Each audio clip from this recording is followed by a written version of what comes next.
되셨습니다. 이제 바둑을 배우고 나서 바둑이 얼마나 재밌었던지 한 주 내내 바둑을 생각을 했었습니다. 그런데 문제가 생겼어요. 주일날 강단에 탁 섰는데 아니 성도님들의 머리가 바둑알로 보이는 거 있죠. 백발은 흰알, 검은 머리는 검은 알, 뭐 이렇게 착각이 되기 시작했어요. 그래서 목사가 이러면 안 되지. 고개를 흔들고 떨쳐버리려고 눈을 꽉 감고 기도를 했어요. 하나님 정말 오늘 예배에 은혜를 주시고 부족한 종을 불쌍히 여기시옵소서. 예수님 이름으로 기도합니다. 그리고 마지막 말이 아멘이 아니라 아다리.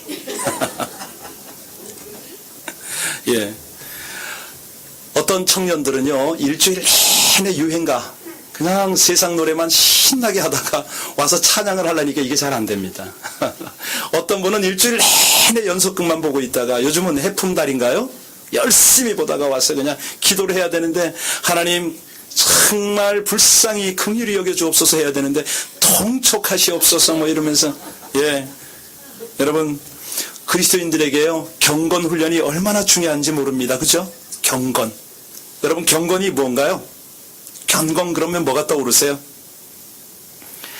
우리가 경건 그러면 아주 고상하고 신비로운 것이 느껴져야 된다 이렇게 생각할 수가 있거든요.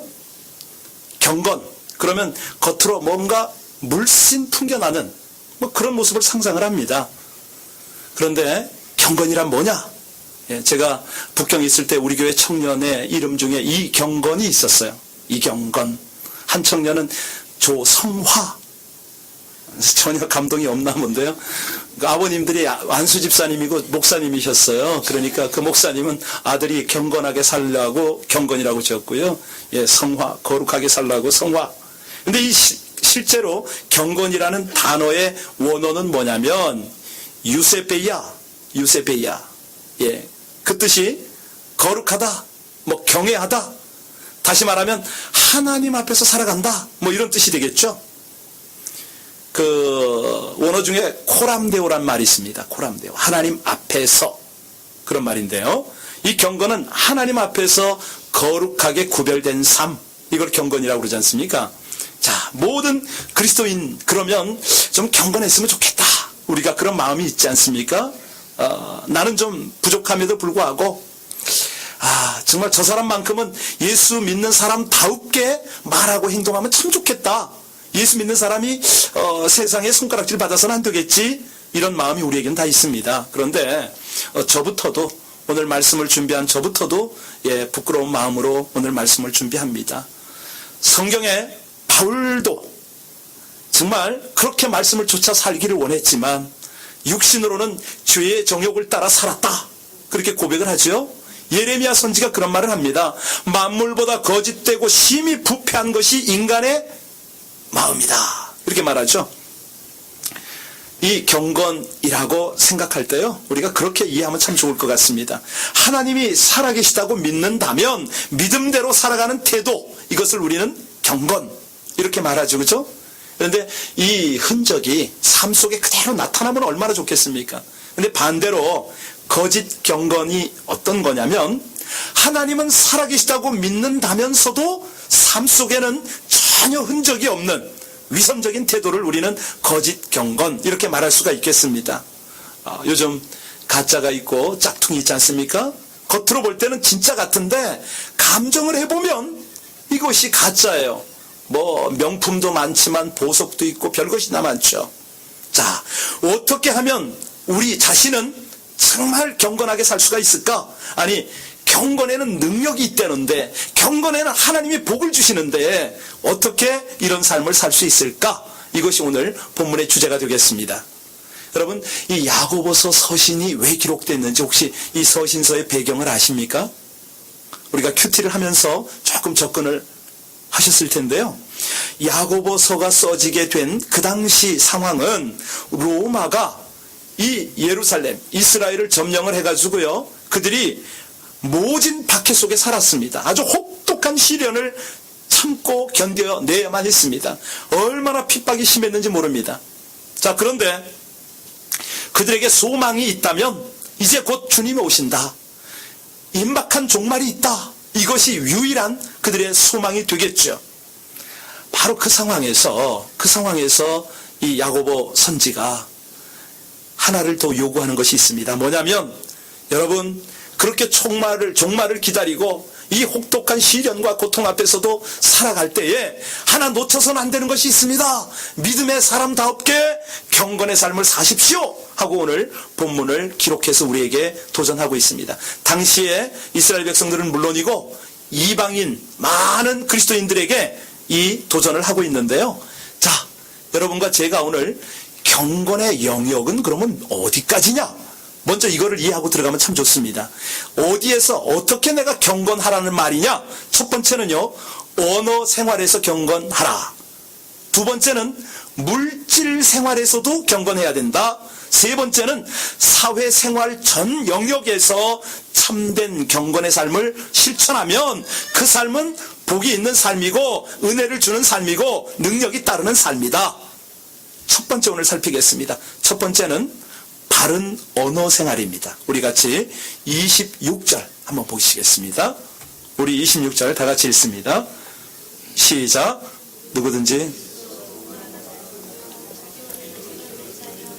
자기 마음을 속이면 이 사람의 경건은, 바른 언어 사용은 참된 경건의 능력이 나타난다 이 말이죠. 그죠? 여러분, 경건한 삶의 첫걸음이 지금 언어라고 그랬는데요.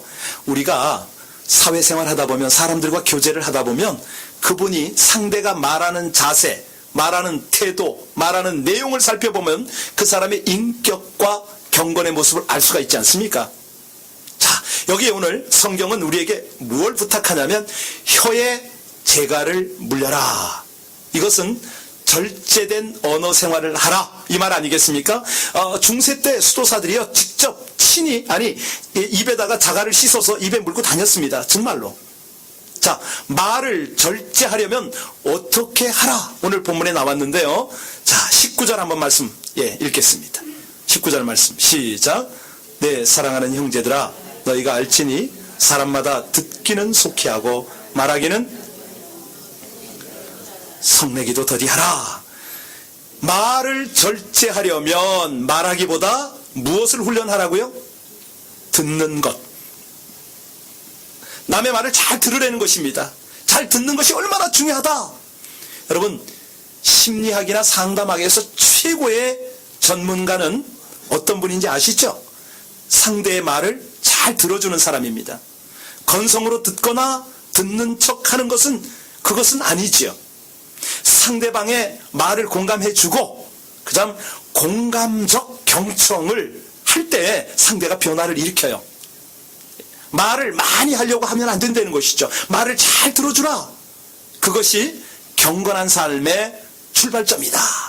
조금 더 살펴보면요, 이 바른 언어 생활의 또 다른 하나는 화를 내지 않는 것이다 이 말을 합니다. 사람은요, 자기 마음을 다스리지 못할 때 화를 내지요.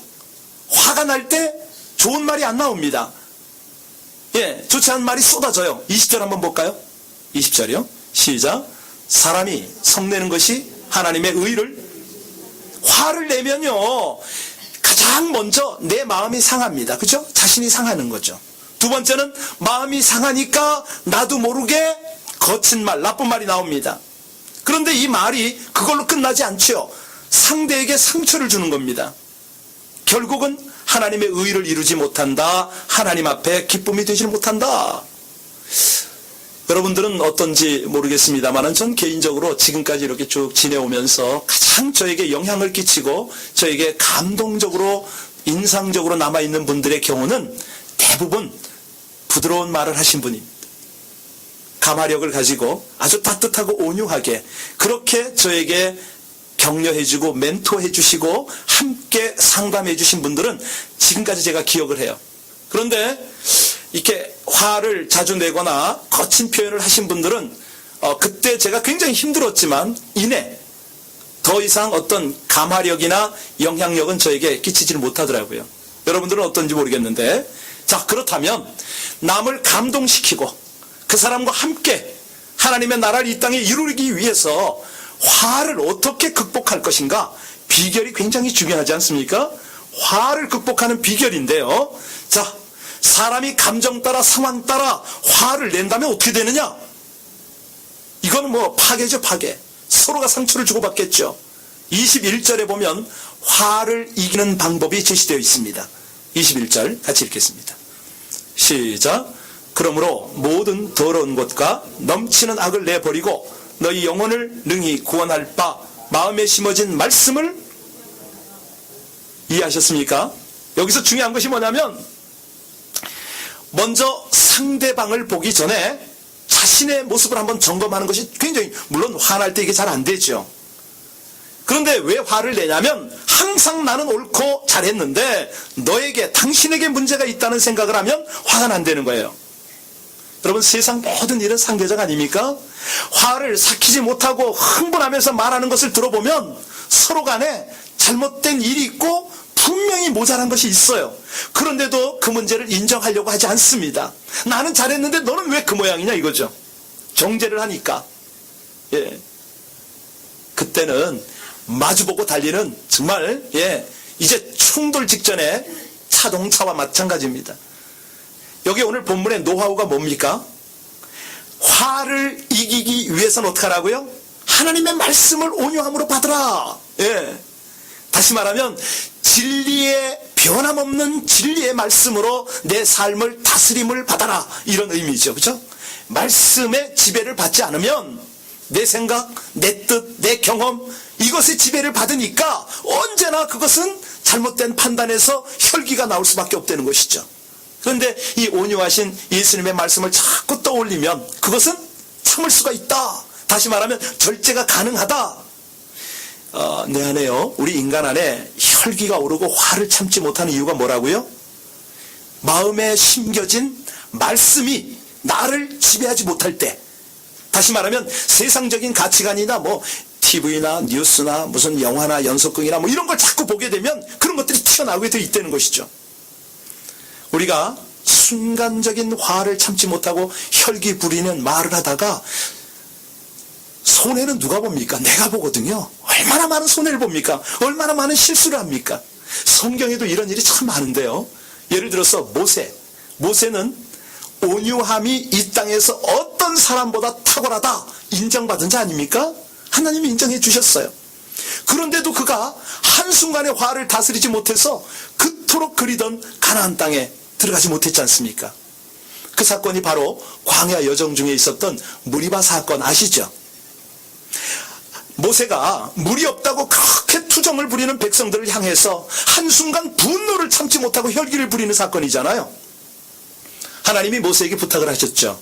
모세야, 내 백성을 다 불러 모으고 이 반석에게 명해서 물을 내라. 이렇게 명령만 하면 물이 터질 거니까 그리해라. 그런데 혈기가 오른 모세가 어떻게 합니까? 반역한 이 백성들이요, 내가 너희를 위해서 물을 내어줄까? 하고서 지팡이를 들어서 반석을 몇 번 쳤어요? 2번을 쳐버립니다. 여러분, 반석을 친 게 문제가 아니고 분노와 혈기로 인해서 결국 가나안 땅에 들어가지 못한다는 것이죠. 자, 여러분, 우리가요, 어떤 상황에서도 쉽게 분노하거나 혈기를 내면은 안 되는데, 왜 이것이 안 되냐면요, 내가 분노하는 것은 하나님의 심판의 자리에 내가 섰다, 이거거든요. 나도 모르게 그 자리에 서 있는 것이죠. 모세가 보기에는 아무리 믿고 패역한 백성으로 보일지라도 하나님이 택한 백성, 하나님이 인정한 백성을 패역한 나라다, 이렇게 정죄한 것은요, 결국은 하나님을 정죄한 것처럼 이렇게 돼버린 것이죠. 그래서 하나님께서 진노를 하신 것이죠. 그렇다면 우리는 어찌 해야 될 것이냐? 여러분, 여기 중요한 것은 말씀으로 나를 주장하게 하시되, 또 하나는 우리 마음을 청결하게 가꾸는 것이 너무 중요합니다. 하나님의 말씀을 항상 깨끗한 곳에 온유함으로 받을 수가 있는 방법이 그겁니다. 어떤 상황에서도 혈기 부리지 않고 온유와 겸손함으로 허리를 동일 수 있는 저와 여러분들 되시기를 주의 이름으로 축원드립니다. 네, 그럴 때 화를 낼 수밖에 없는 그런 상황인데도 온유함으로 참아내는 능력, 이걸 뭐라고 그럽니까? 참된 경건이다. 저 사람 정말 참 경건하구나. 정말 하나님의 사람이구나. 이렇게 인정을 받는다는 것이죠. 우리가 그래서 바로 이것을 하기 위해서 기도가 필요한데요. 하나님, 제 입술에 재갈을 물려달라고, 아니 파수꾼을 세워달라고, 성령께서 내 혀를 제어해달라고. 할 수만 있으면 하나님 은혜로운 말 좀 하게 해주십시오. 할 수만 있으면 덕스러운 말을 하게 하여 주옵소서. 따뜻한 말로 다른 사람을 격려할 수 있도록 저 혀를 사용하여 주옵소서. 얼마나 귀합니까? 왜? 여러분들이 이렇게 따뜻하고 절제된 그런 아름다운 마음으로 영향을 끼치면 한 인생이 변화가 됩니다. 예, 정말 경건의 첫 자리는 뭐라고 그랬습니까? 올바른 언어 사용이 있다. 우리의 입술을 잘 절제함으로 매일의 삶 속에서 사람을 변화시키고 하나님을 감동 끼치는 그런 은혜가 있기를 주의 이름으로 다시 한번 축복드립니다. 두 번째 경건 생활은요, 물질에서 경건 생활이 있어야 된다. 오늘 말씀하신데요. 참된 경건은 이 물질로 나눔과 섬김을 펼칠 줄 아는 능력이라는 것입니다. 27절 한번 다시 한번 봉독합니다. 27절입니다. 시작. 하나님 아버지 앞에서 정결하고 더러움이 없는 경건은 곧 고아와 과부를 그 환난 중에 돌보고 또 자기를 지켜 새 속에 물들지 아니하는 그것이니라. 아주 중요한 말씀이죠. 여기에 참된 경건은 하나님과 거룩한 교제일 뿐만 아니라 이웃의 섬김이다, 나눔이다, 이 말을 하는데요. 야고보서는 이제 2장으로 계속 넘어가면서 분명히 말씀합니다. 참된 경건은 행함으로 드러난다. 다시 말하면 행함이 없는 믿음은 죽은 믿음이다. 이렇게 분명히 정리를 하고 계세요. 여러분, 이건 개인에게도 적용이 되지만 교회에게도 적용되는 거 아시죠? 지난 금요일날 금요 예배 때 금요 예배 직전에 일어난 사건이라 말씀을 나누긴 했지만 오늘 다시 한번 전해드리겠습니다. 금요일날 6시가 넘었는데 한 분이 교회 문을 빼꼼히 열고 들여다보세요. 그래서 얼른 봤는데 한 분 남자분이세요. 눈이 마주치니까 미안해가지고 얼른 닫고 가시더라고요. 한국분인 거 있죠. 그래서 제가 문을 열고 말씀드렸습니다. 누구세요? 여긴 교회니까 들어오시면 예, 환영합니다. 그런데 이분이 싹 사라지고 뒤에서 어떤 여자분이 한 분이 짠 하고 나타나시더니 아니 그냥 여기 한번 들러봤어요 그러더라고요. 들어오시라고 그랬죠. 자, 웬일로 오셨습니까? 물었더니 세 분이에요. 일행이 교회 자리를 보러 왔답니다. 아, 그러시냐고. 어디 보셨습니까? 좀 앉으셔요. 차라도 한잔 하시라고. 그래서 뭐 간단하게 간식거리를 드리면서 잠깐 대화를 나눴더니 7층에 왕성교회가 있거든요. 그 교회 옆자리가 났다고 관리사무실에서 얘기하는 바람에 보러 왔는데, 문제는 벽을 하나 두고 양교회가 있으니까 그 자리에 들어온다면 서로 소리가 많이 들리겠습니다 얘기를 하는 거예요. 맞다고. 우리 교회는 여기 방음벽이라고 설치를 했는데도 소리가 다 나간다고. 이렇게 얘기를 하다가 개척하게 된 배경을 잠깐 여쭤봤어요. 그랬더니 이분이 오랫동안 남미의 선교사로 계셨답니다. 이제 여기 와서 개척을 하신다고 그러더라고요. 아, 그러시냐고. 그런데 갑자기 성령님이 제 마음을 감동을 주시는데 13층 펜트하우스에 마가교회가 생각이 나는 거예요. 마가교회가 6월 달에 이사 간다는 얘기를 했거든요. 우리가 먼저 가려고 했는데 그 교회가 먼저 갑니다. 그 자리가 비면 거기를 쓰시면 좋겠다 생각이 들어서 마가교회 최동선 전도사님께 전화를 했어요. 전도사님, 괜찮겠습니까? 그런 분 있으면 만나고 싶습니다 그러는 거예요. 마침 금요일이니까 7시 반에 여기서 만났어요. 예배 30분 전이니까 시간이 없죠. 만나서 급하게 위로 모시고 가서 쭉 구경을 시켜주는 거예요. 저 따라갔어요.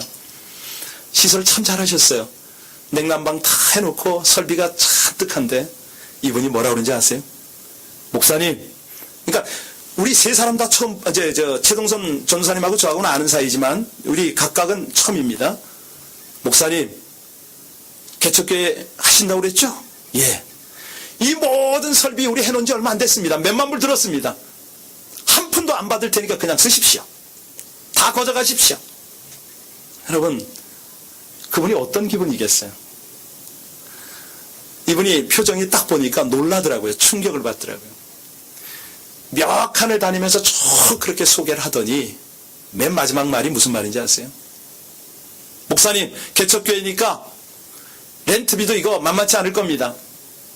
저희가 몇 달 동안은 렌트비도 보조하겠습니다. 제가 그때 마음이 흡족하더라고요. 너무 감사하다. 역시 하나님의 사람이 있구나. 하나님의 교회가 있구나. 이 땅에 있구나. 그래서 제가 그런 얘기를 했어요. 여자분한테 그분이 전도사님이었는데 목사님 부부하고 전도사님하고 세 분이 왔었거든요. 그 전도사님한테 전도사님 보셨죠? 이것이 하나님의 은혜라는 겁니다. 얼마나 감동적이고 보기 좋아요. 그죠? 그랬더니 이 전도사님이 갑자기 처음 본 저를 두 손을 더럭 잡더라고요. 복도에서 턱 잡더니 그냥 눈물을 막 흘려요. 그러면서 목사님 그 말씀 맞지요? 맞지요? 두 번, 세 번 확인하는 거예요. 그 이유는 전 잘 모릅니다. 그 다음에 금요철에 와서 우리 모두 성도님들하고 함께 기도하면서 그 마각교회를 막 축복하면서 기도했어요. 하나님의 교회가 이 땅에 가장 경건한 모습을 보여주었는데 하나님 그 교회 복 안 주면 어떻게 합니까? 부흥시켜 주십시오. 가는 곳곳마다 하나님 활짝 은혜의 문이 활짝 열리게 하시고 특별히 그런 리더십을 함께 하고 있는 모든 성도들의 기업이 복을 받게 하옵소서. 기도가 저절로 나오는 거예요, 여러분. 여러분, 하나님 앞에서의 경건이라는 것이 바로 이런 거 아닙니까? 이웃을 섬기는 거죠. 교회가 교회를 섬기는 거죠. 영적으로 섬기는 거죠. 야고보서 2장 15절 17절 말씀에 만일 형제나 자매가 헐벗고 일용할 양식이 없는데 너희 중 누구든지 그에게 이르되 평안히 가라, 덥게 하라, 배부르게 하라 하며 그 몸에 쓸 것을 주지 아니하면 무슨 유익이 있으리요? 이와 같이 행함이 없는 믿음은 그 자체가 그렇죠. 죽은 믿음이라는 것입니다. 여러분, 행함이 따르지 않는 경건 무슨 소용이 있습니까? 아무 소용없죠. 자, 그것을 예수님께서는 어떻게 설명하시냐면 선한 사마리아 사람 비유를 들어서 말씀하세요. 네, 강도를 만나 신음하는 사람이 있었는데 제사장 알고 지나쳤습니다. 다음으로 레위인, 그 역시 그냥 지나칩니다. 아니, 제사장이라 레위인은요 동족이에요. 자기 동족. 그 동족들은 사랑은 말로만 외치지만 실제로 삶 속에 그런 것이 없습니다. 돌보지 않는 거죠. 그런데 오히려 강도 만난 사람을 누가 도와줬습니까? 그 당시에 개 취급을 받던 사마리아 사람이 도와주지 않습니까? 그냥 지나쳐도 그 사람이 개라고 이미 지칭을 받고 있기 때문에 아무런 꺼리낌 없이 그냥 갈 수가 있어요. 그렇죠? 그런데 그 사람이 이 강도 만난 사람을 그 사람은 이 마음이 삐뚤어진 사람 같으면 이것들 당해봐라, 싸지 싸, 그리고 쾌지를 부르며 지나갈 수가 있었을 텐데 쫓아가서 자신의 모든 돈을 내어놓고 어려운 이웃을 돌봅니다. 이걸 보고 예수님은 참된 경건이라고 그랬죠. 그죠?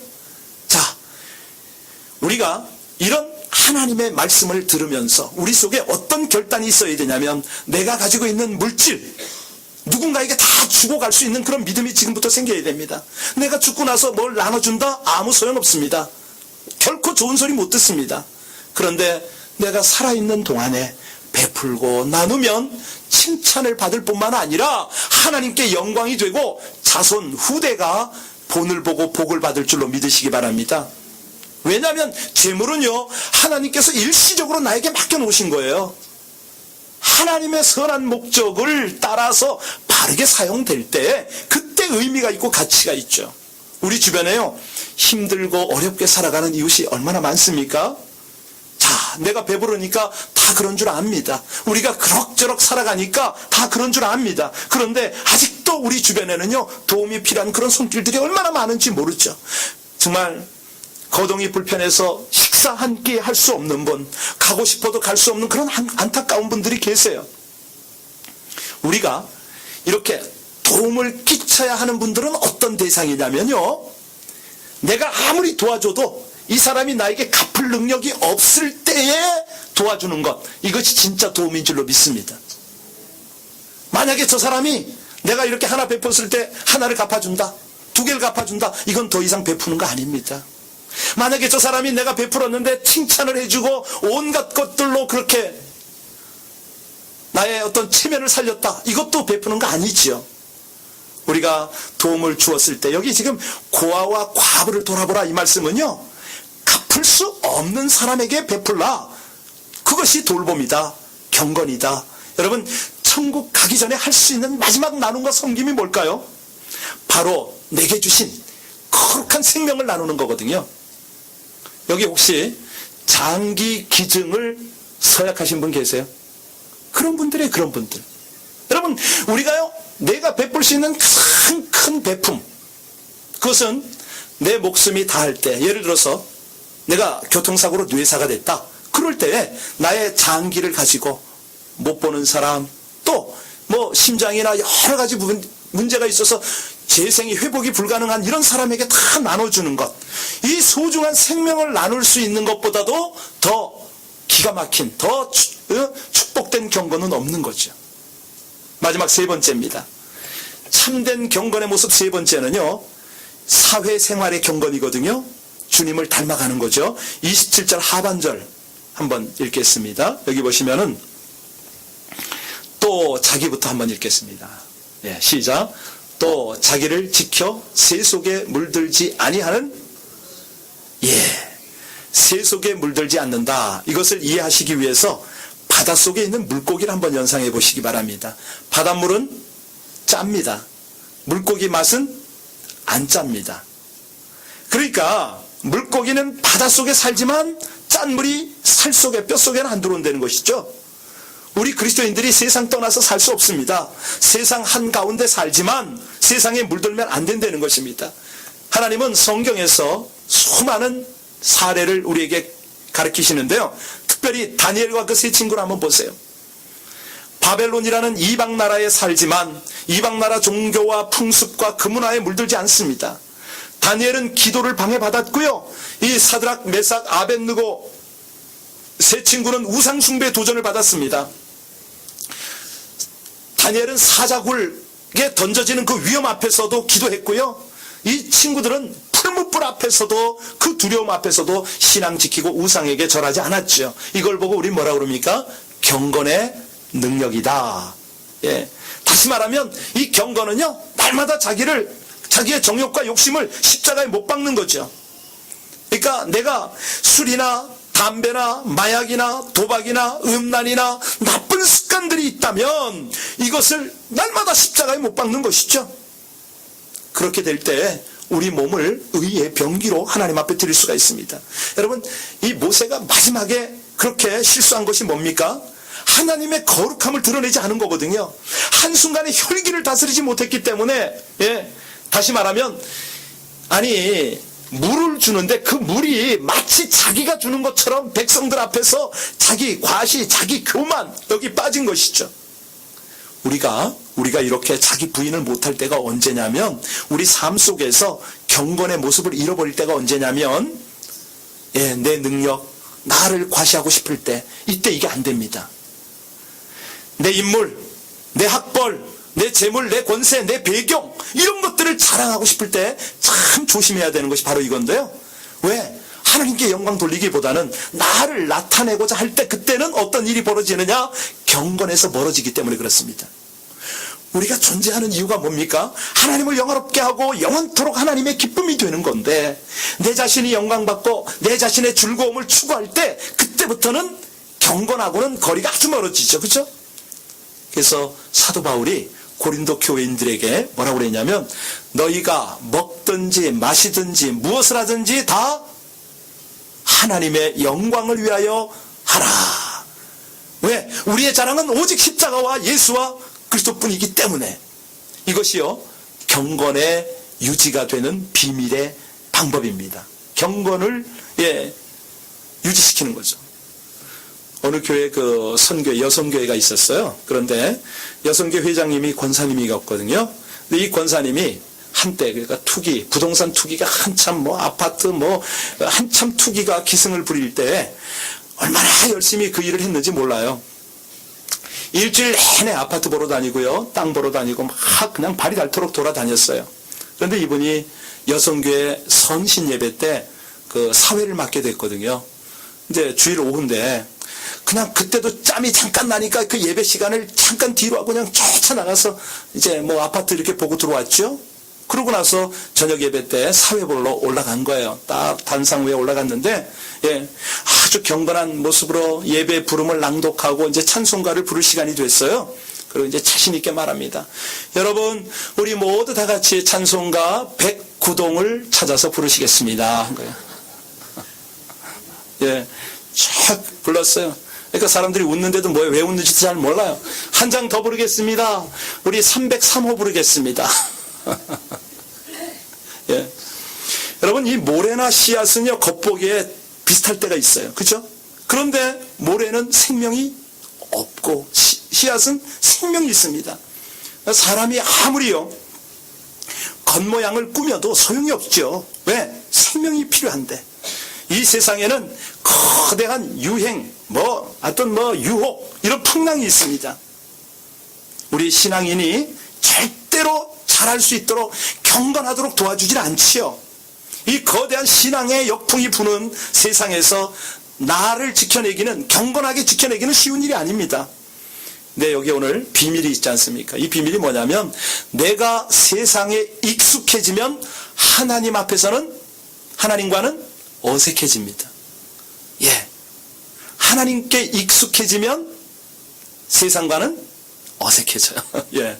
그러니까 하나님하고 어색해지면 경건 생활에 부담이 느껴집니다. 그게 두려워요. 아우, 내가 이렇게 해도 살아나갈 수 있을까? 이런 별 생각이 다 들죠. 여러분, 우리가 하나님께 익숙해져야 하나님께서 모든 것을 책임지고 주관하실 줄로 믿으시기 바랍니다. 네. 자, 이 경건한 삶을 지켜서 승리하는 그런 사람들에게 하나님은 어떤 축복을 약속하셨을까요?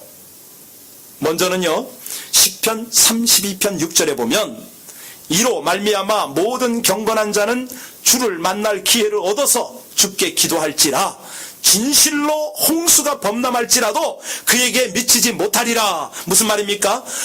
홍수, 쓰나미, 이런 것들이 아무리 몰려와도 마치 노아의 가족을 구원한 것처럼 여러분 모두는 구원받을 줄로 믿으시기 바랍니다.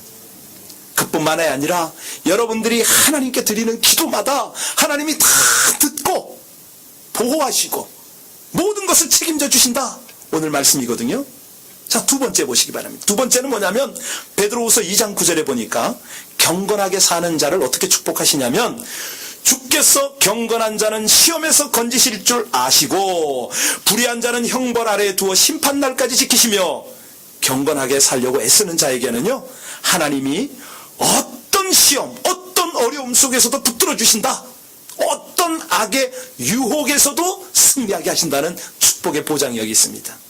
하나만 더 살피겠습니다. 수도 없이 많은 복을 주시는데, 자, 잠언 3장 9절로 10절에 뭐라고 그러셨냐면, 내 재물과 내 소산의 처음 익은 열매로 여호와를 공경하라. 그리하면 내 창고가 가득히 차고 내 포도즙 틀에 새 포도즙이 넘치리라. 아멘. 여기서 여호와를 공경하라, 이 말이 바로 하나님을 경외하는 경건한 자를 의미하고 있습니다. 다시 말하면 하나님 앞에 경건하게 물질을 관리하는 사람에게는 창고가 가득 차는 풍성함을 누리게 해주시겠다 약속을 하셨어요. 여러분, 하나님은요, 오늘도 우리가 참된 경건의 삶을 살기를 기대하고 계십니다. 그런데 문제가 뭐냐면 이 경건한 삶은 하루아침에 이루어지지 않는다는 거죠. 어떻게 이루어집니까? 매일의 삶 속에서 망령되고 허탄한 신화를 버릴 때, 그리고 경건에 이르기를 계속 연습할 때 이것이 이루어집니다. 우리가요, 지금까지 어떤 모습으로 살아왔든 그것은 중요하지 않습니다. 어차피 살아왔으니까. 그런데 가짜가 진짜처럼 행세했던 것, 이거 하나님이 다 알고 계시다는 거예요.